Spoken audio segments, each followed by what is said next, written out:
အခုအပိုင်းကတော့ဒါ financial management အပိုင်းလေးမေးချင်တာပေါ့နော်ကျွန်တော်တို့ဒီ SME ဒီလုပ်ငန်းတစ်ခုမှာပေါ့ဒီကြောက်ထဲကျသွားနိုင်တဲ့ဒီ financial ပိုင်းဆိုင်ရာပေါ့ငွေကြေးစီမံခန့်ခွဲမှုအမှားတွေအကြောင်းကိုဆွေးနွေးချင်ပါတယ်ဆရာဘာလို့ဆိုတော့ဒီငွေကြေးစီမံခန့်ခွဲမှုမှားလိုက်တာနဲ့ကျွန်တော်တို့ဒီလုပ်ငန်းတစ်ခုလုံးကြီးပြိုလဲသွားမှာပေါ့နော်အဲ့လိုတွေမဖြစ်အောင်လို့ဆရာဘယ်ဟာတွေနဲ့ကျွန်တော်တို့ဟိုပေါ့နော်ဒီပြင်ဆင်ထားတင်လဲဆိုတဲ့အကြောင်းလေးကိုမျှဝေပေးပါအောင်ဆရာဟုတ်ကဲ့အဲ့တော့ဒီမေးခွန်းနဲ့ပတ်သက်ပြီးတော့ဗောနော်ကျွန်တော်အတွေ့အကြုံရဖြေရမယ်ဆိုရင်ပထမဆုံးအချက်ကဒီ SME လုပ်ငန်းရှင်တွေက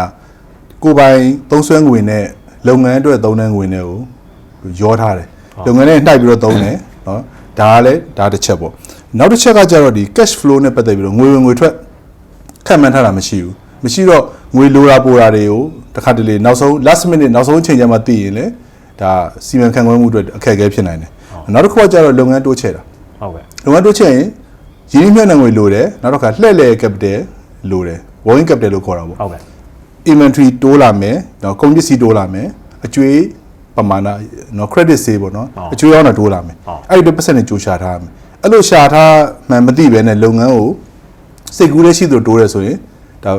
ငွေကြေးအကျပ်တဲမှုဖြစ်နိုင်တယ်နောက်တစ်ခုကကျတော့ဒီဘဏ်အတိုးတွေများနေတယ်ဘဏ်အတိုးတွေဘာလို့များလဲဆိုတော့ကျွန်တော်တို့ဘဏ်ချင်းငွေပေါ်မှာကိုပိုင်တဲ့ပတ်စံနဲ့ဘဏ်ချေတဲ့ပတ်စံနဲ့အချိုးအစားရှိတယ်ဟုတ်ကဲ့အဲ့ဒီအချိုးအစားတွေကြော်သွားပြီဆိုရင်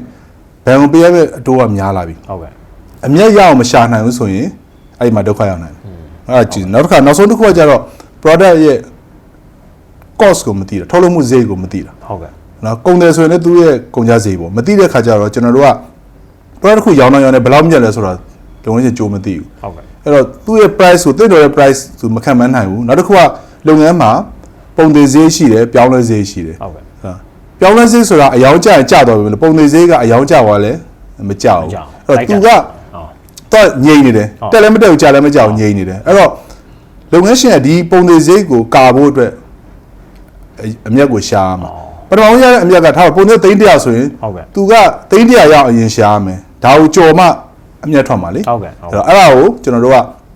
ဟိုစာလို့ပြောရင် break even point လို့ခေါ်တာပေါ့နော်အဲ့ break even point ဆိုတဲ့အရင်ကြီးအမှတ်ကဟလာဒီရငွေရယ်ဟိုတော့ဒီပြောင်းလဲဈေးရယ်နှုတ်လိုက်လို့ရှိရင်ကြံတဲ့ဥစ္စာကိုပုံသေးဈေးနဲ့ကျွန်တော်တို့ကပြန်ချေတာအဲ့တော့အဲ့ဒီအကျန်းအမြတ်က350ရှိလို့ပုံသေးဈေးက300ဆိုရင်ကျွန်တော်တို့အမြတ်က350မှန်ပါတော့ပုံသေးဈေးကိုအရင်အဲ့လိုသိဖို့အတွက်ကျွန်တော်တို့က profit တစ်ခုချင်းစီရယ် product တစ်ခုချင်းစီရယ်ဈေးကိုသိရမယ်ဟုတ်ကဲ့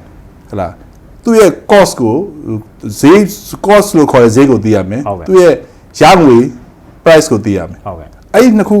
တိမှအခုနောက်ဆုံးကျွန်တော်ပြောတဲ့ဒီ margin ပေါ့နော်အမြတ်လုံလောက်တဲ့အမြတ်မရခြင်းဆိုတဲ့ပြဿနာကိုဖြေရှင်းနိုင်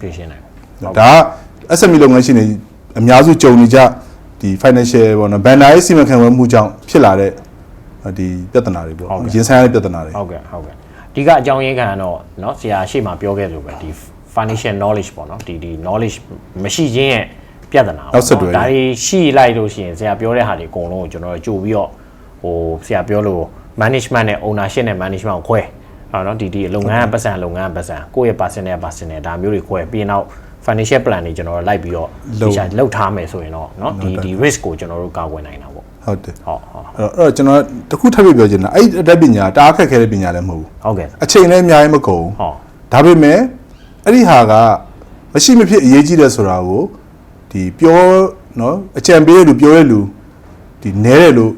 ယူဆတယ်အဲ့တော့အဲ့ဒါကို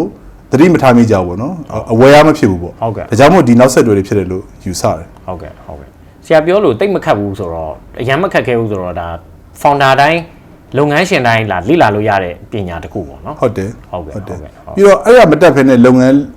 မလုပ်သင့်ဘူးလို့ယူဆတယ်ဟုတ်ကဲ့ဆရာလုပ်လို့ရှိရင်ရတဲ့အကျိုးမြတ်နော်မရဘူးပေါ့ဟုတ်ကဲ့ရတဲ့တော့မရဘူးပေါ့ဟုတ်ကဲ့ကျေးဇူးပါဆရာဟုတ်ကဲ့